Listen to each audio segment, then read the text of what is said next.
Good morning, All right. everybody, and welcome to another episode of The Week That Was. My name is Saeed Khan, and that is some great intro music. But given the fact that we broadcast from Detroit, I'm wondering if we should start with Kick Out the Jams by the MC5. It's just a suggestion. I want you to know I paid $38 for that music. Well, given the fact that that's probably 3 fewer zeros than Wayne Kramer will demand for using anything from the MC5, right, I think that's a wise investment for this show. Well, we are joined by attorney Bill Seikaly. Welcome, Bill.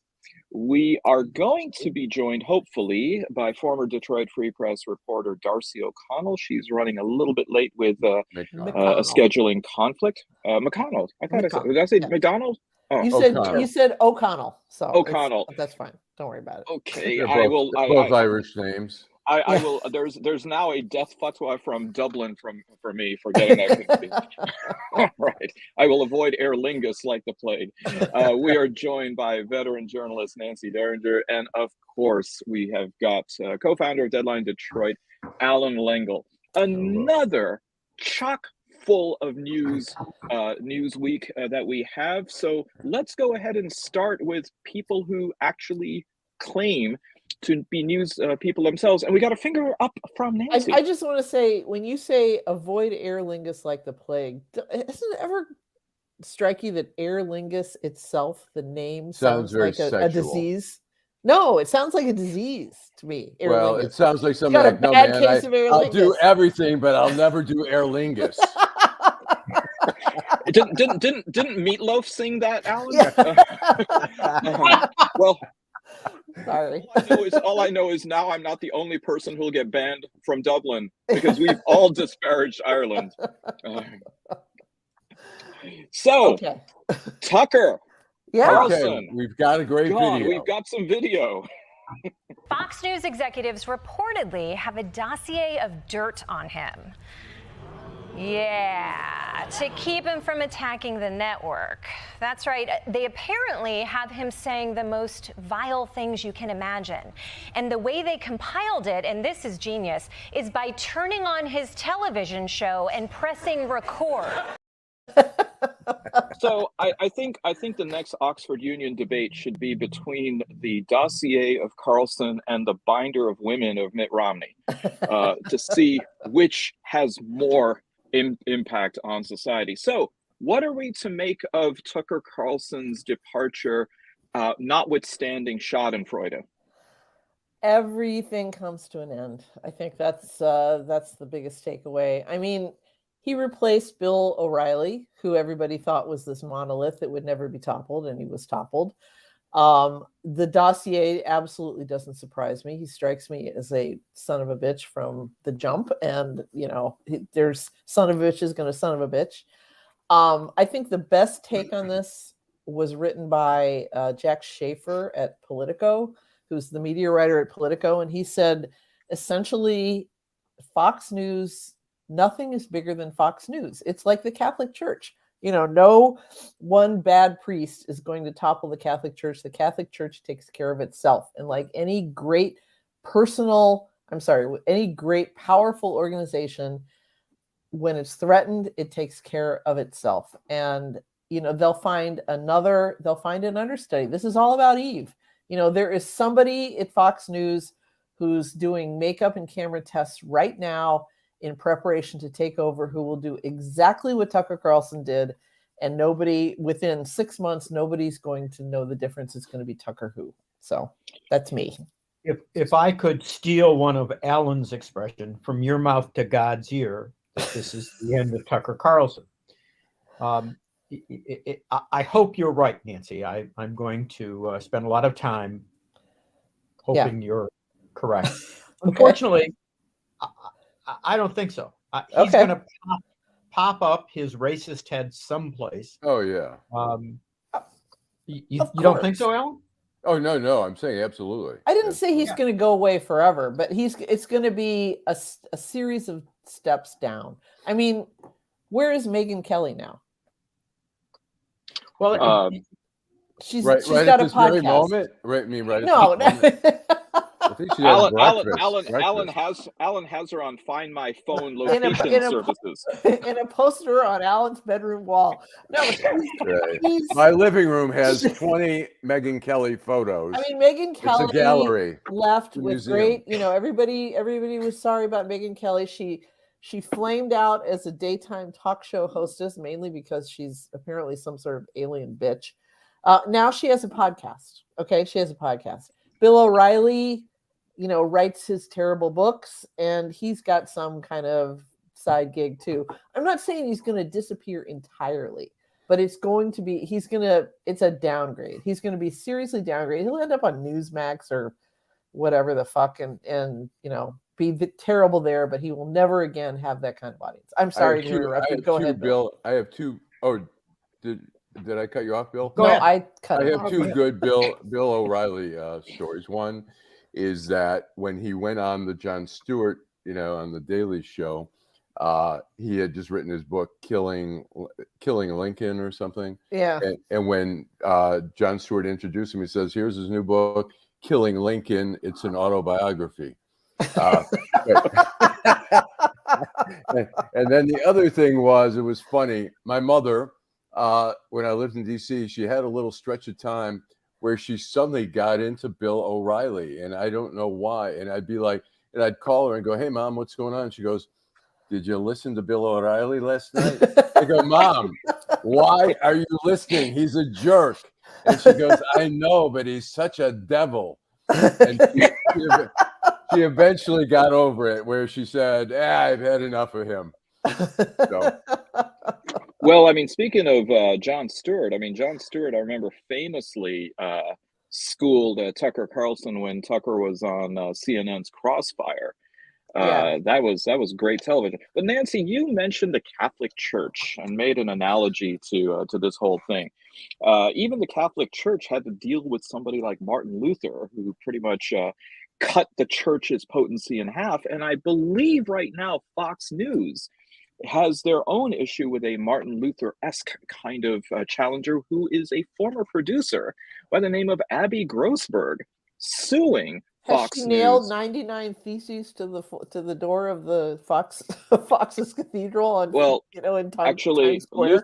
With Luther it was 95. With Kanye, 95. With Jay-Z it was 99. Oh, okay.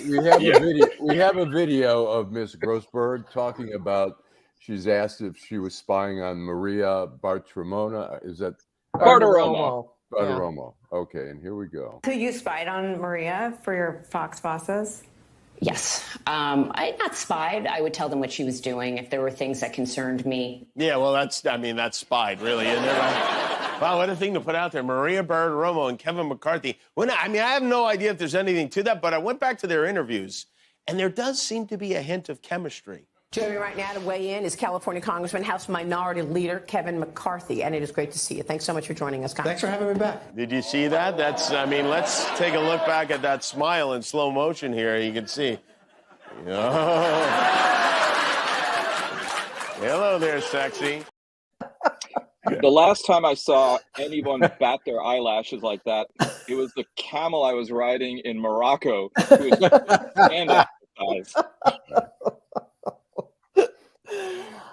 Anyway, this folks is our Speaker of the House. I don't know if Abby Grossberg is the threat. I mean, yeah, she sounds like she has a pretty good case against him. The women who were paid to go away from Bill O'Reilly's staff got insane payouts. I mean, one woman I think walked away with something like either $30 or $50 million. Wow.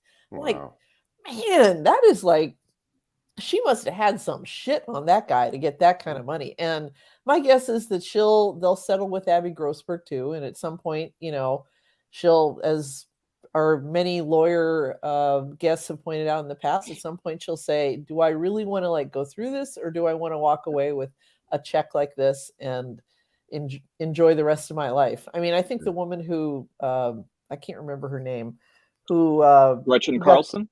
Who got the fat payout from the O'Reilly show. I think he was the one that he was leaving. She was the one that he was leaving the filthy voice messages for and talking about how he wanted to go over a body with a loofah or something like that. I mean, it was so gross and cringy. But I have a question for Bill. okay. Bill, if you could explain how the process is behind how they arrive at a figure like that, particularly in a settlement case as opposed to a jury. Do you remember? Do you remember the Johnny Carson show? And do you remember when what was the guy he played the Karnak? Yeah.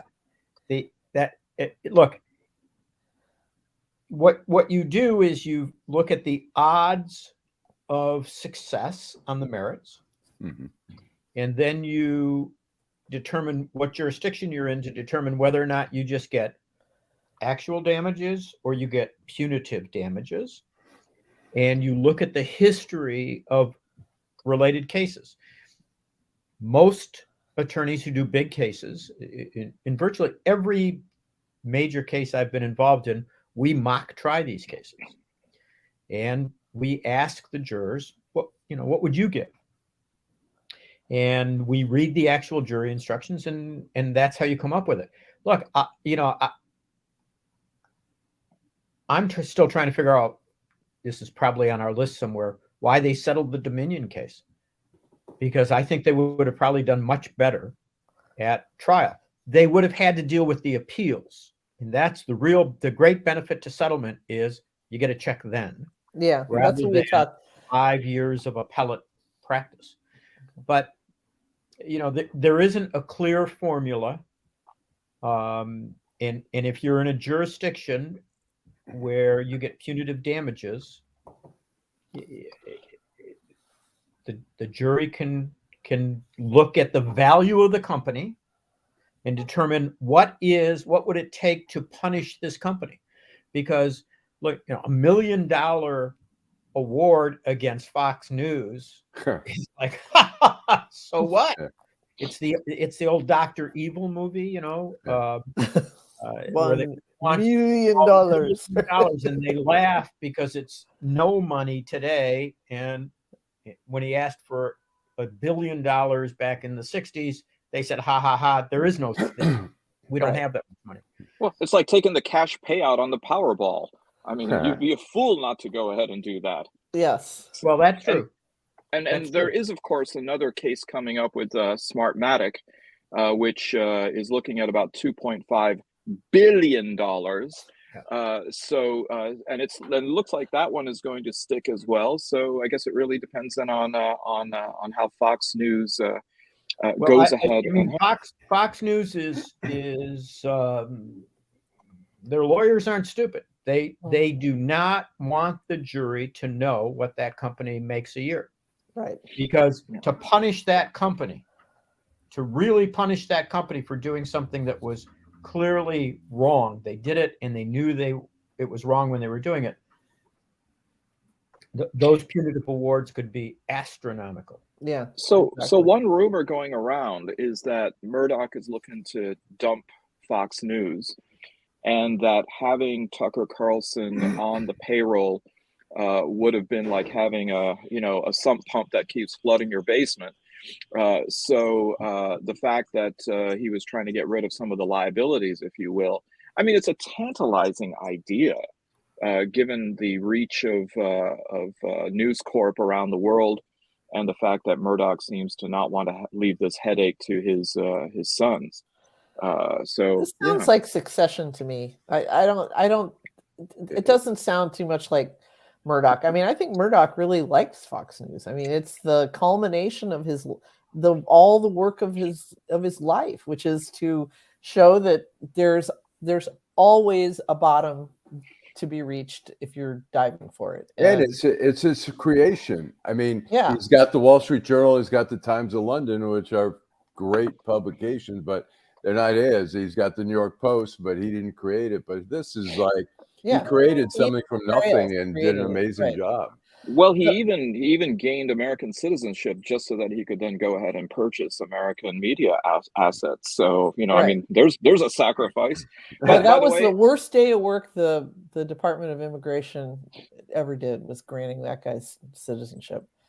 Well, But I'm sure it was probably an easier interview than if he got his green card through marriage, because I don't think he knows what Jerry Hall's toothbrush color is. So, by the way, I'm just putting it out there that I will gladly take a year out of my life to join Fox News to get Muslim harassed by Steve Doocy and Brian Kilmeade to get a $30 to $50 million payout. I will be that sacrificial lamb. Until he was in the middle of it, then I'm not so sure he did. Well, for any of you out there listening who think that we are slanted to one side of the political aisle over the other, let me go ahead and talk about someone else who got fired. Don Lemon at CNN. Crickets, come on. We need to give equal footing. You know what? I feel like there's something about Don Lemon that, I think he was, and Bill would know this, he was friends with Charles Pugh. Is that correct? What? Yeah, which I sort of tainted it a little bit for me, but I always felt like the guy is just creating news and not doing the news, but he's creating news, and he just kind of, I don't know, some of the people that CNN has gotten rid of, in the last few years, I don't think it's any great loss. And it's interesting they did it right around Tucker Carlson. I wonder if they did that knowing, well, Tucker Carlson's going to be bigger news than Don Lemon, but this is where I kind of have to step back, because as I've mentioned 10 million times, I don't no longer have cable TV, so I don't watch cable news. However, I am on the internet a lot, and I do see clips of Don Lemon. And honest to God, he's proved that he's a sexist piece of shit already, and that's good enough reason to get rid of him. But the last time before this that I heard about Don Lemon was he actually seriously asked, it was during the disappearance of the Malaysian airplane that's never been found some years back. And he actually seriously asked one of the sources being interviewed on the show if it's possible that it could have been sucked into a black hole, which kind of suggests that he's not the sharpest knife in the drawer. But, some people seem to like him. I thought his last day face off, or one of the last days he was on with that Vivek, what's his name from Cincinnati, the guy who thinks Ramaswamy, who thinks he can be president. He wants to run for president someday. That was pretty good. He basically just wouldn't take the guy's bullshit. He tried to, he had this convoluted statement about how black people owe their freedom to the Second Amendment. What? What weird ass website are you reading that on, Vivek? But anyway, I want to just make a note that while Nancy may not have cable, she's not superior to any of us. I'm not sure I agree with you, Alan. I know Nancy doesn't agree with you. That's true. So here's a prediction, and I wish I could take credit for this, but I read this, and I don't remember where. Won't it be interesting if Don Lemon shows up on shows up on Fox, and Tucker Carlson goes back to CNN? That would be amusing. I don't think it's amusing, but didn't Fox have for a long time like a sacrificial liberal? Who was that guy? Alan Combs. He died. And CNN does the same thing. CNN is always looking, for these conservatives and they usually don't make them anchors. They usually make them, commentators. Yeah, Fox also had they put the court jester hat on their head and make them say stupid things. Fox also had I'm trying to remember his name. He worked at the Washington Post. He might have been there for a little bit when I was there. This is a black reporter who went on to Fox. Juan Williams. Yes, Juan Williams. Also on NPR. One of the counters for that. But it's interesting. There's no question. Look, Tucker Carlson has an amazing following. Those people aren't going to, it's interesting. There's somebody I'm friends with on Facebook who's a very smart guy. He's a retired ATF supervisor and very smart. But he wrote something like, the iconic, two iconic people, Rush Limbaugh and Tucker Carlson, and I started adding little stuff on his Facebook page about all the racist things that Rush Limbaugh had said, like he used to play Obama, the Magic Negro, Right. and all that kind of stuff. And he writes and says, "Oh well, couple things doesn't make him a racist." I go, "That's just a couple examples." I said, "I've listened to him," and I said, "And Tucker Carlson is a guy who clearly, it's obvious now, he has spoken opinions on electoral fraud and all that, and he doesn't believe it. How credible is a guy like that, and who admits in an interview and says something like, 'Hey, I do lie sometimes.'" He goes, "I try not to." I mean, what? It's Right. just, it's insanity. Let him. Fly fishing season is opening in Maine soon, and he can go up there and fish it out. I mean, the one thing that a lot of people are forgetting when they say, "Oh, he'll be back," it's like, you don't get the salary that Tucker Carlson got for so long without having a pretty fucking strong non-compete clause in your contract. And I'm sure that he is banned from appearing on any kind of network for a good long, I don't know what the standard is. Maybe 6 months. 6 months or a year. A year. At the Yeah. That depends. It's interesting. California won't enforce those non-compete clauses anymore. They won't? They just don't. So if he gets a job in California, it won't matter. Non-compete clauses are tough, but more importantly, they usually have provisions that if you're fired, as opposed to bought out, they don't apply. I bet they bought him out then. Right. Or he quit or whatever. I mean, Bill, they did say he parted ways, so they probably threw a gigantic pile of money at him and said your non-compete still applies. For him, for people like that, it's not, Yeah. I give you a lot of people like Jeff, and others. It's not about the money anymore. It's about the ego. Yeah. Bill, I've got a legal question for you. Are non-compete clauses enforceable in Moscow?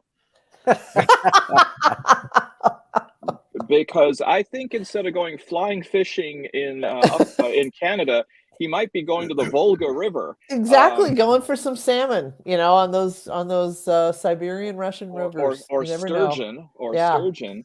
The other thing surprised Nancy. I thought you were going to send him an invitation from Dick Cheney to go duck hunting. Well, he lives No, in he'd Maine. be safe. He's not a lawyer. Yeah. He's been doing a show from Maine for some years now. I mean, he doesn't come into New York at all unless he has to do meetings. So he's got he's got a barn on his property with a whole set and everything built, and that's how he rolls. So we'll see what happens. Charlie LaDuff had been blowing kisses at Tucker Carlson for quite some time, calling him his friend, and we'll see. We'll see his. He also does the same for Chris Cuomo. So I was telling Lengel earlier, that's smart ass kissing, because now you can throw it all to Chris Cuomo. Yeah. So Alan, because you mentioned Rush Limbaugh, just one last thing on this, tying it all together. I remember, forgetting his name now. Al Franken wrote a book called Rush Limbaugh's a Big Fat Idiot.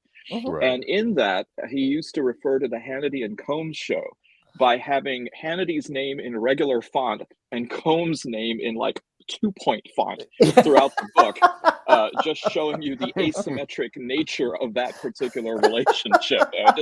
Brilliant. That was a great book. I like that. It really was. Yeah, just brilliant. But okay, so now we've got the situation where the Georgia Fulton County DA has made an announcement, apparently to prep the appropriate legal and law enforcement and security entities of charges imminent this summer in the election tampering case. This would be, of course, DA Fani Willis, which has set social media aflame yet again as to whom it could be. I suspect that given the fact that she's alerted all these security forces, they're not really too worried about people taking to the streets if it's Rudolph Giuliani or Sidney Powell, that maybe they are bagging a bigger elephant. What say you about this piece of news? I think it seems inevitable that Trump's going to get indicted. And, there's a lot of speculation. What happens if, is he going to do any jail time and stuff like that, prison time? I think down there in Atlanta, it'll be a state charge. You'll have local judges who are elected, who are probably a little bit more on the liberal side. And I think some judge down there is going to be like, yes, I want to make history here. And I think the question is, I know there's always speculation. What happens if he goes to prison? Would they just have him home detention, or would they have? And there was some judge speculating, saying that the Secret Service would have to go to prison with him. But well, actually, you thought Plains, Georgia, was the worst assignment in the Secret Service. I think actually the compromise is that you can have Secret Service on either side of him on the chain gang. Right. Look, I don't think many attorneys would disagree with me, and I think no judge would. But the odds, I just won a big bet on whether he'd ever be indicted on anything, because people were betting for many years that he'd never be indicted. He could always slip the punch. But I think that the odds of him spending any time in jail are somewhere between slim and not at all. And the reason I say that is number one is if he was convicted and sentenced tomorrow, the odds are that a judge is not going to incarcerate him during the appellate process. And the appellate process would take 5 to 10 years easily, and he'd probably die sometime before he would ever have to go to jail. Yeah, for sure. And, you can't ignore the odds that somewhere along that appellate process are going to be judges that he appointed. Because even when they do all of the state proceedings, he then gets to go into the federal system under the habeas laws. So I think it's overly optimistic. Ooh, did I say that? That he's going to go to jail. Yeah. Okay. I think I don't know what the odds are of this, but of him dying, I would guess probably a chance would be that he would choke on KFC. Just kind of. Well, Steve Fishman has said for months on this show that Georgia is the lead pipe cinch, that it's easily the easiest case because it's all on tape, right? Did you? Okay, no, you play the tape? I don't think there's any question. Yes. Steve's absolutely right about that. Look, I think the right case is actually the federal case, and the federal case, Yeah. The document case or the January 6th? There's the death penalty. The January 6th or the insurrection? Or I mean the document case or both? Both. Yeah.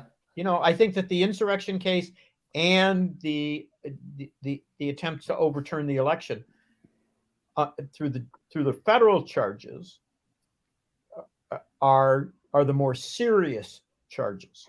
Mm-hmm. If this guy is stung to death by gnats through this whole process, if he spends the remaining years of his life miserable, pissed off, and with cortisol squirting into his bloodstream, doing its evil, wicked magic, I would settle for that. Yeah, I hate to go here. I'm going to regret saying this, but as much as I despise Donald Trump, he's not the problem. It's his followers that are the problem. And it is likely that someone who will sit in the White House will, in an effort to bring the country back together, I think almost an impossible task at this point. But in an effort to bring the country back together, we'll pardon him. But he's not the problem. He just took advantage of the problem. Neil Steinberg, who is he's very good with the turn of phrase. He's a columnist for the Sun-Times. And I think I've repeated this on this show too. He said, the teapot is screaming, but Donald Trump is only the whistle. If you take the whistle off, it's still boiling. And that's, I think that's pretty adept. So I'm very sad about this. I just don't see how this country ever comes back to any set of If shared you have core heard ideas. Marjorie Taylor Greene recently, I think I would absolutely agree with you. Lengel, did you say something? I was going to say, this is just sort of almost a non sequitur, but a sequitur here. George Santos is a beautiful woman. A lot of people are saying it. He should leave Congress and go to Miss Universe. And he's a Jew like my grandkids. What a dog. Santos may be telling lies, but the most important thing is he's an American, not an African-American scuba. President next. Just like members of the top 10th of 1%, Mr. Santos is a lawyer and a cheat. Show that you do. Whenever Santos does do drag, I hope he's wearing a mask. As soon as I saw that, I knew you were going to pull that out. Yes, It's not that funny. It's just. I think it's pretty clever. If you haven't all seen right, it, fine. let's vote on that. Let the panel vote on this. Okay. What I want to do actually is hedge bets on whether Trump is going to demand naming rights for his cell, because that would just be great to have Trump cell. I'm sure he's rather jealous of probably somewhere on Rikers Island the Jeffrey Epstein cell being memorialized. Well, who knows if misery loves company and whether this will in fact happen. I share Bill's hesitancy when it comes to guarded optimism. But SCOTUS, Clarence Thomas, apparently now the web becomes even thicker regarding the allegations of impropriety. His good and loyal billionaire friend, Harlan Crow, apparently, contra to Thomas saying that, oh, well, he never had any business before the court, apparently Crow did. And he's not alone. Even now, it seems as though Justice Kavanaugh had some dealings, and Gorsuch as well. So it looks as though there is trouble brewing at the Supreme Court. I mean, this can't be good for people's sense of credibility and trust in the nation's highest court, is it? Well, Bill? No. It is such an embarrassment. I will tell you that I have more than a couple of problems with this, but the hypocrisy jumps right out. These are people who, ride their moral horses beyond into the sunset about doing the right thing, the abortion issues to free speech to the Second Amendment, but they don't want any rules at all applying to them. None. Zero. Zilch. When you think, if you look at the amount of the value of what of these freebies that Clarence Thomas took, that's far more money than most lawyers make in a year. Every year. And he's been doing it every year for 20 years. He's on this guy's payroll. This is just so disgusting. I think the court has lost so much.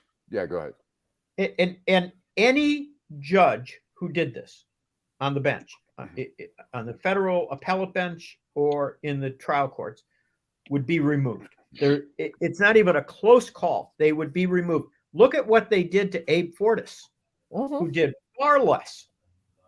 They ran him off the court. And sadly, it was probably the right thing to do. You don't want the people who sit on the highest court to be looked at this way. And, for many, many years, whether it was a conservative or a liberal court, we viewed the Supreme Court as being above politics.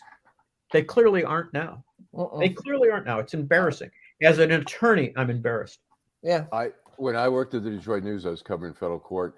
I did a story about a Judge Harvey who was on senior status. He lived in Port Huron. He sat on the bench a half a year in Port Huron, and he lived the rest of the other half of the year in Florida. And so generally what you get a $90 per day per diem for if you are, in Florida, that's your real residence and you come to Port Huron. But he had a home in Port Huron and stuff. And I wrote about it. And the other judges basically forced him to step down because they were embarrassed by it. And it wasn't illegal, but he was the only judge in the whole country out of hundreds of judges who was doing that. And they had the decency to say, this is embarrassing to us. Goodbye. The Supreme Court, you don't hear anything. You don't hear anything from Judge Roberts. You hear them basically, it's not even like we need reform. We're not hearing anything from those guys. Actually, Ellen, you're hearing you can't regulate us because we're a separate branch of the government. Yeah. That's worse. That's far more dangerous. Yeah. There used to be 2 institutions that were known for policing themselves. One was the PGA, and the other was SCOTUS. And I guess these days we wonder if either of them has the kind of incorruptibility that they did before. Yeah, I had to throw in a golf reference there as well. Yeah, absolutely. Of course, some might even argue that there are enough lobbyists who are controlling the court in the same way that the Saudis spun off and got their own golf league as well with LIV. So I remember stay tuned for that. But there is also a Supreme Court case that involves Michigan. It looks like the Supreme Court has agreed to take on the Michigan case on whether government officials can block critics on social media. Bill, you're nodding vigorously. You're familiar with this case, I take it. I am. It's a. Oh, you're I on think mute. this is a fascinating issue. Can you brief us on that? Because I don't know if I'm aware well, of this. So the issue is this: if a public official has an open Facebook account or Twitter account or whatever account, and there was actually a ruling, I can't remember what circuit it was out of, and the other was Trump. Oops. What happened? We lost Saeed. Go ahead. Go ahead. Bill.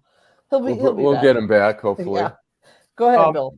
So the question is, if you have this open account and you're having political discussions about your office and some critic comes on, can you block them or cut them out?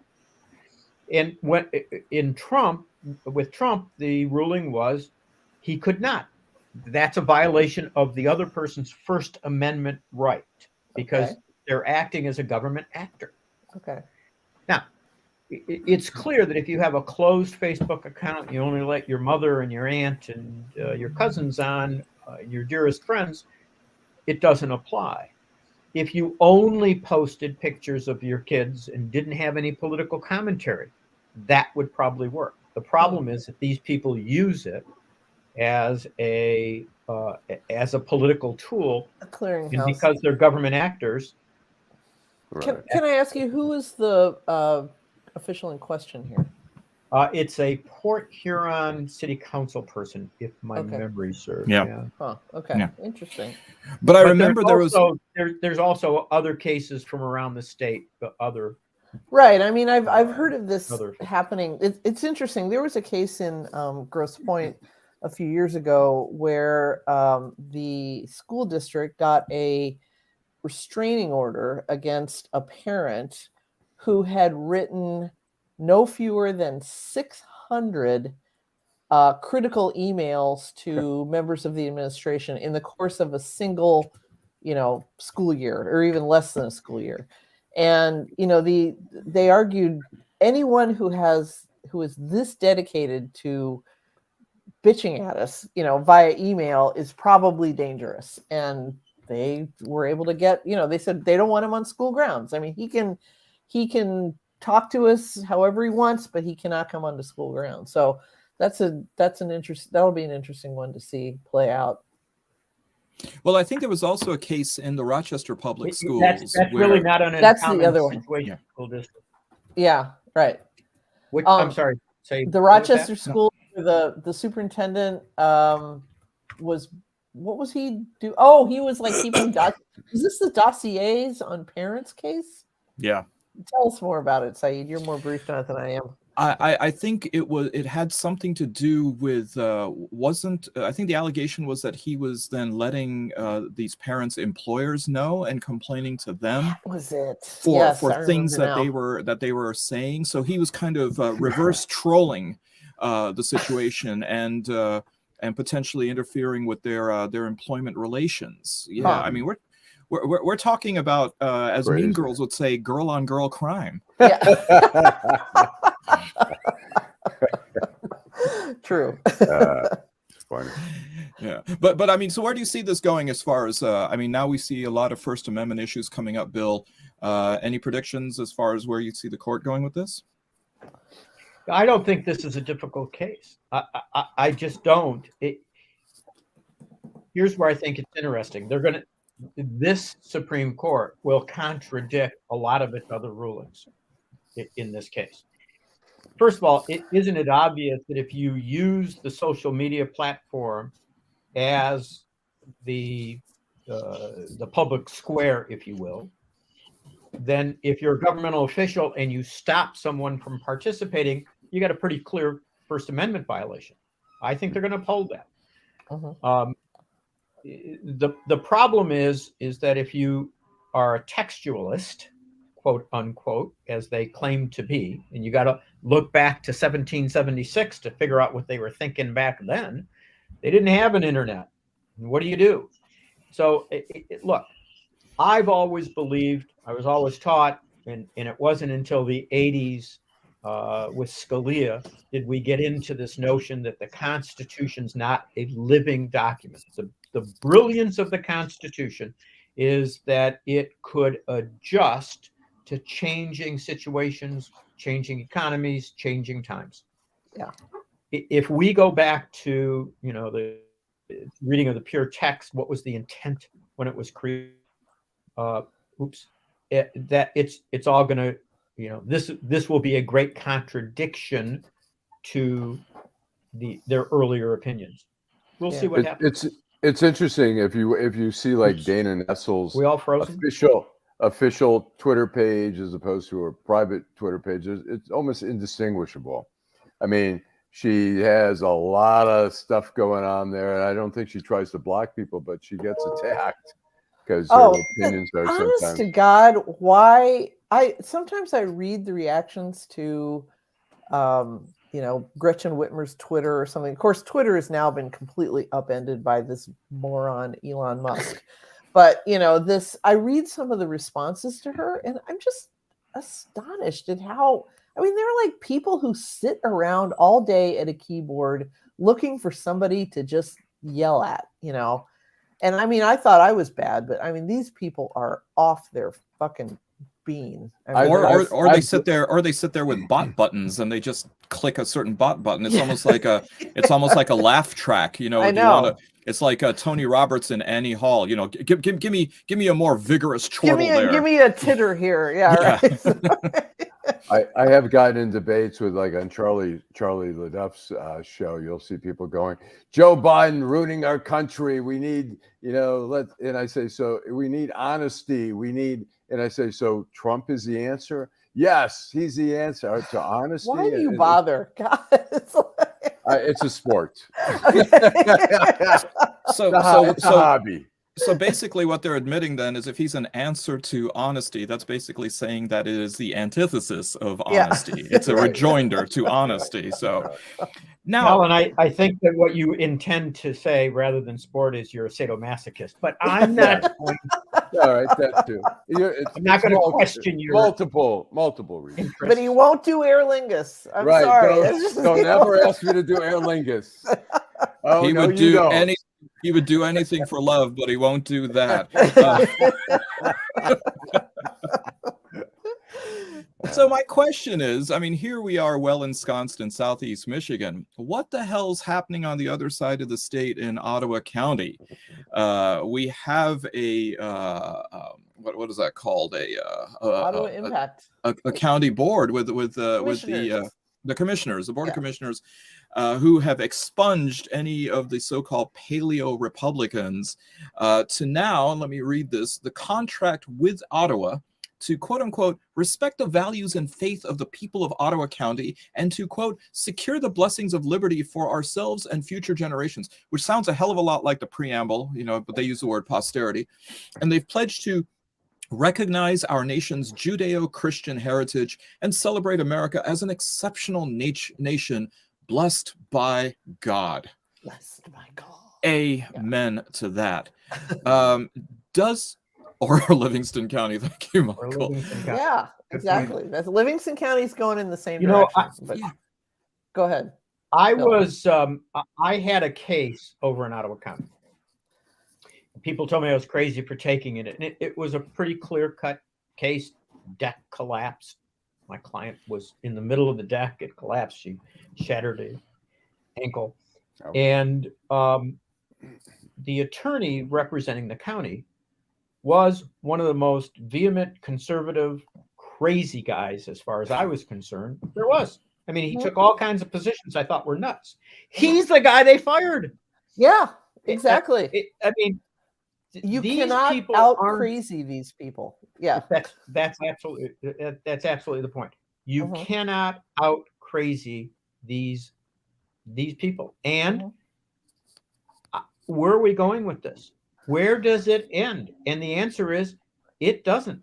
You can't get what we used to refer to as justice in Ottawa County anymore. Well, you can't. Pretty soon you're not going to be able to get economic development there either, because what a lot of these people don't understand is, Bud Light sending a single, special can to a transgender woman, a pride parade, Disney having a gay LGBTQ day, a county motto that says "Where you belong." This stuff is driven not by wokeism or, people who are, Bernie Sanders types. It's driven by business because they want to sell as many of their products to as many people as they can. And so "Where you belong," which was the county motto before it was changed to, "Where freedom rings" or "Where the eagle screams" or whatever the hell it is.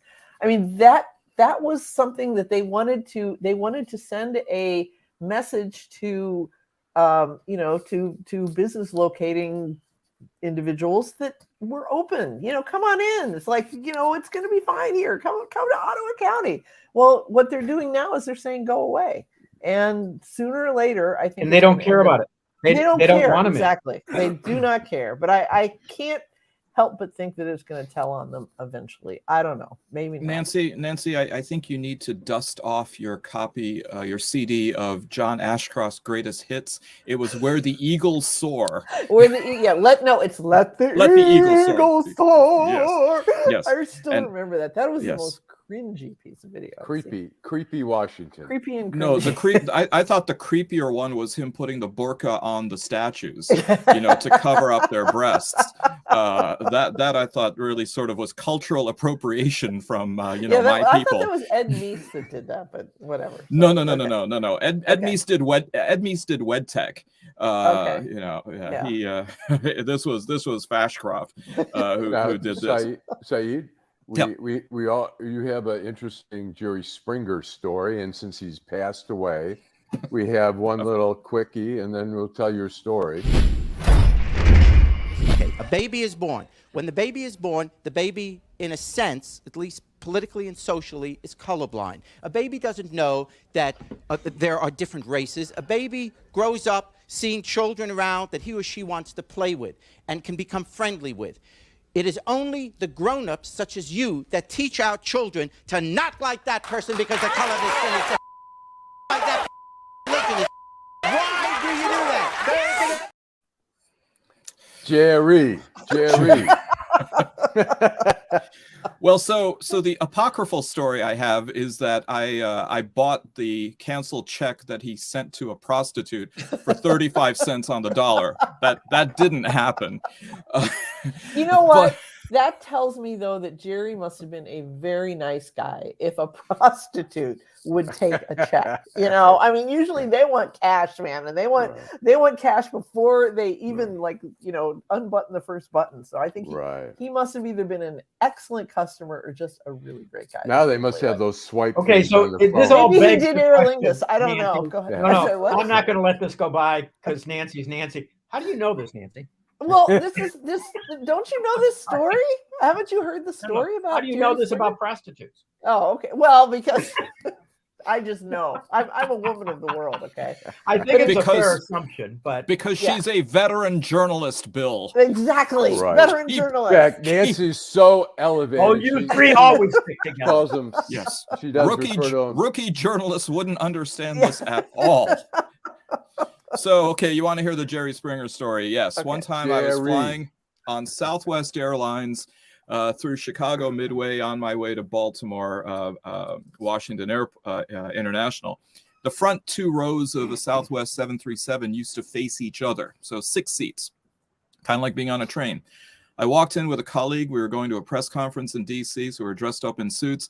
And there were 3 young women who were already seated, interspersed in these 6 seats. And so, of course, we asked, are these seats taken? May we sit there? And they said, sure. They asked us, why are you all dressed up? And we said, well, we're going to a press conference in D.C. And they said, very nice. And they were literally begging us to ask what they were traveling to go do. And so, of course, I obliged. And I said, where are you ladies going? They said, we're going to Chicago. I said, is this spring break? Because they were somewhere between 18 and 20 years of age, the 3 of them. And they said, oh, no. We're going to the Jerry Springer show. I said, oh, you got tickets? They said, no, we're going to be on the show. I said, really? What's the episode? They said, lesbian stripper love triangle. And they had an all expense paid trip. And then, of course, I had to ask the question. I said, are any of you any of those things? They said, well, we are strippers, but we're not lesbians. And I said, wait a minute, you mean the show is staged? And they said, and they looked at me like, you didn't know that? I'm like, I'm going to a press conference. So, yes, Wow. my Jerry Springer Jerry story. Springer exposed and, right and, here. And big time wrestling is. Yes. It's okay. also You know, I don't- did see. I saw Jerry Springer once at the Mayflower Bar in D.C. And my other connection was there was somebody doing a documentary on children of Holocaust survivors, and Jerry Springer was a child of a Holocaust survivors. His sister was also. She lived in Virginia, and they were filming the documentary there. So I went over there and met his sister. So that's my Well, Nancy, what is connection, the trivia? touching greatness. Yeah. What is the trivia nugget you have about Jerry Springer's birth? I don't well, Jerry Springer was born in a London tube station during the Blitz. As you well know, they used the tube stations as bomb shelters.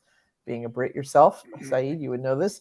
And apparently he was down there when his mother was labor. They were down there. His family's down there, and his mother was laboring, and babies come on their own schedule. So that's where he was born. So he was, he was they were refugees already, and they eventually made their way to Queens, which is where you get that accent that he does. But he was, I'm a Buckeye. I told you guys before. He was the mayor of Cincinnati. First, he was a council person. Then the vice investigation, came into public view, and he resigned in disgrace. Apparently was very upset. This was back when politicians felt that they needed to resign after they were found to be, giving money to women that they'd had sex with.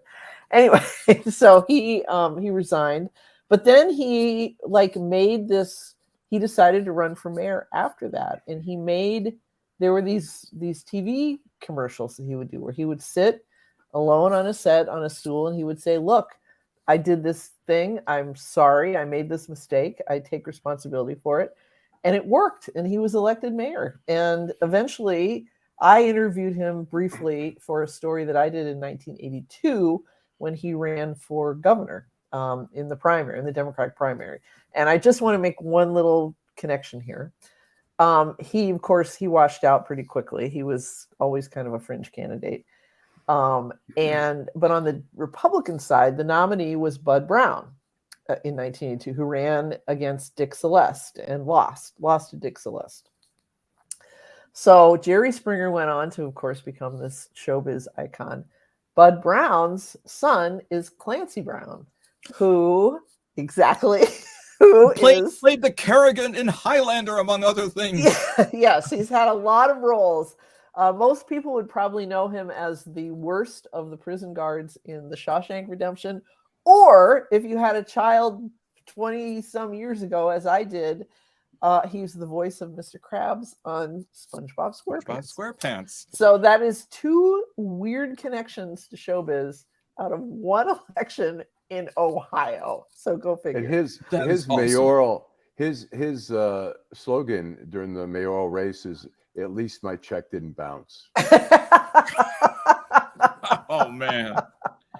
Okay, gosh, Bill's Clancy going Brown- dark on us. Yeah, I don't know. Maybe he's putting on lipstick. I don't know. Go ahead.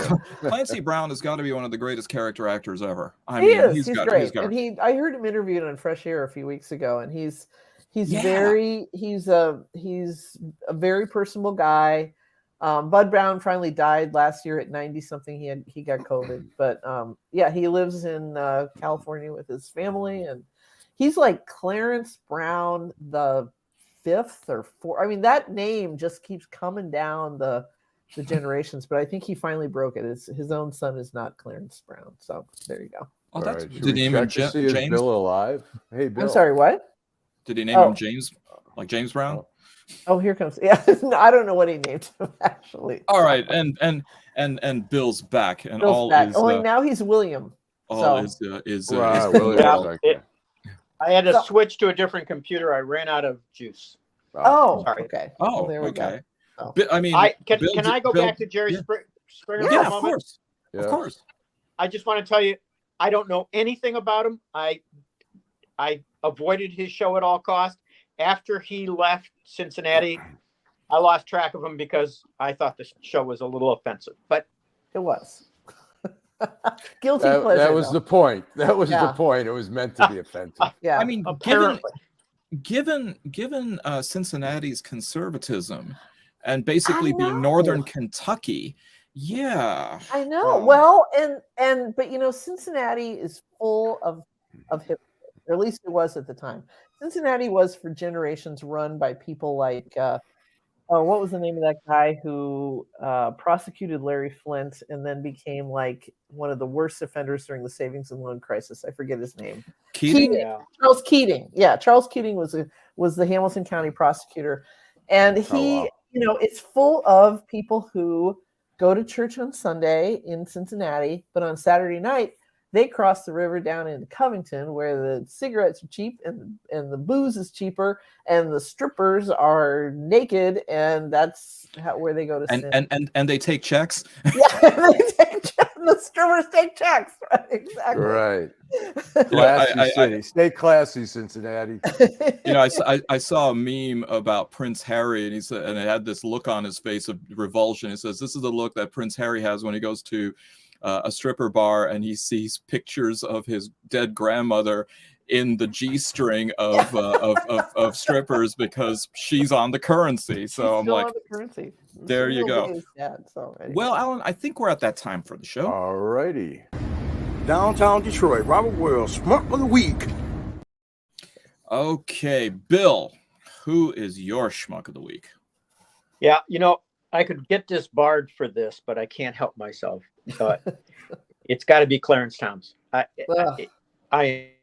am so over the top offended by his conduct and his lack of any serious remorse.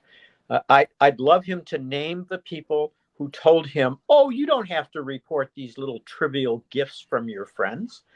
And I know, because it happened to me once, you can get a lot of trouble for saying something unkind about a sitting judge. There's a rule about it. But I don't know. Is schmuck a derogatory term? How often are you arguing before the Supreme Court, though? None. Yeah. So there you go. So we'll give you a pass. You think that would matter? you think that would matter? We'll just tell everybody who watches. Yeah. Right. I don't care. I simply don't care. If I get in trouble for this, I'll wear a sign in my back about I got disbarred for telling the truth. Yeah. Well, it's not like the arbiter is going to be Ron DeSantis, who really takes umbrage to these things. All right, chalk one up for Clarence Thomas. Nancy, who's your Schmuck of the Week? Brian Kolfage, who is a is known as one of the faces behind the We Build the Wall town hall scam, who was sentenced this week to 4 years and 3 months in prison for the misappropriation of those funds. Wow. If you go into the Deadline Detroit archives, you can find the story that Violet and I worked on about that, because they did swing through Detroit in 2018, early 19, around there. And I just want to know how this guy, Brian Kolfage, by the way, is a triple amputee. He lost both legs and part of an arm in Iraq during his military service. I think his vehicle was hit by an IED. But I wonder how he feels knowing that Steve Bannon, who is probably one of the people who talked him into this, is enjoyed a full pardon from Donald Trump on his way out the door on his last day of his presidency, and he won't be doing any time at all. But Brian is going to be in there for 4 years and 3 months, and because it's a federal case, I think that means he's not going to get an early release, right? Alan, you're the federal law enforcement guy. Well, you get good time. It depends on the sentencing. You do get some good time shaved, but it's exactly. He's gonna have to. He'll serve some real time. Yeah. I will never forget those people, those MAGA people who wanted to believe so badly that this could work. And one old man told Violet, "I'm on Social Security, but I think I can probably spare $5 a month," and that's what he did. And Steve Bannon was arrested on a yacht. So there you go. That's sad. You're the tip. You're a real schmuck in that you did something bad and then you did something stupid. Right. But there we go. So Wonk, wonk. Alan, your schmuck of the week. Before I do that, I just want to give a little shout out to Molly Abraham, who just died at 92 years old, who was just a great food critic for both the News and the Free Press, and then restaurant critic. Yeah. And she was on strike with us, and while she was on strike, she was a host at a Italian restaurant in Ferndale. So this is Molly here, and she was just a really great person. But I know her son. Oh yeah, that's right. You did a a story. I did a story. Jimmy Doom. Okay, my schmuck of the week is sort of a collection of this one whole incident. There was a Lowe's in Virginia. I don't know if you heard of this, but apparently a black delivery driver for Lowe's was delivering to this white woman, and she called and said, "I don't want a black person coming to my house." And so the Lowe's called him back and wanted to get a white driver, and the white driver said basically, "Fuck you, I'm not doing that." And so it ended up Lowe's 3 managers were fired. And then the interesting thing is the local station there in Virginia went to the woman's house. And needless to say, she was kind of a redneck woman. And they said, are you sorry at all? And she goes, "I don't feel bad about nothing." So no regrets there. So collective schmucks, Lowe's and this woman who really... And let's give some credit to the white delivery drivers who refused to carry that out. Yes, he was. That gives me hope. So yes, I think ultimately she did get her delivery. It was a guy from Nepal, but I can't verify that because those Sherpas will deliver anything, anywhere. I should have said, "I think you need to come pick that shit up yourself." You know? Okay, well, my schmuck of the week is former South Carolina governor, former U.S. ambassador to the United Nations under Donald Trump, and current presidential candidate aspirant Namrata Nikki Haley, who, when asked about President Biden's announcement by video of a re-election bid for 2024, said, quote, "I think that we can all be very clear and say with a matter of fact that if you vote for Joe Biden, you really are counting on a President Harris, because the idea that he would make it until 86 years old is not something that I think is likely," end quote. So along with her CV, apparently she also moonlights as an actuary for life insurance companies. But what an odious thing to say. And I have to wonder that, given the fact that, and this is just an assumption, her base of support, however dwindled that is at 2%, only slightly higher than Vivek Ramaswamy, is going to be drawing from people who are drawing Social Security themselves. I'm not sure it's really a good idea to go ahead and antagonize those of a certain age and above. But Nikki Haley, you're my schmuck of the week. So She's awful. It's gonna be interesting, like all these betting sites, FanDuel or stuff, if they'll have something where you can bet the over-under on Joe Biden making it through a full term. Oh boy, glad to hear that. Yeah. Wow. Thanks, Barstool Sports. Yay. Keep it classy. I thought it wasn't one of the reasons Don Lemon was fired was because of his comments about Nikki Haley and about her age, right? About how she looks at her age. Yeah. Yes. Isn't Don Lemon gay too? Yes, he is. Where does he get off like commenting on women's sexual attractiveness? I mean, you just take yourself out of that. You just say you're a conscientious objector to that. So, well, that's what I think. That's the whole point, Nancy. Is he felt as though he has enough distance that he could be a disinterested party in making aesthetic comments. He's like every Karen sassy gay friend. No girl.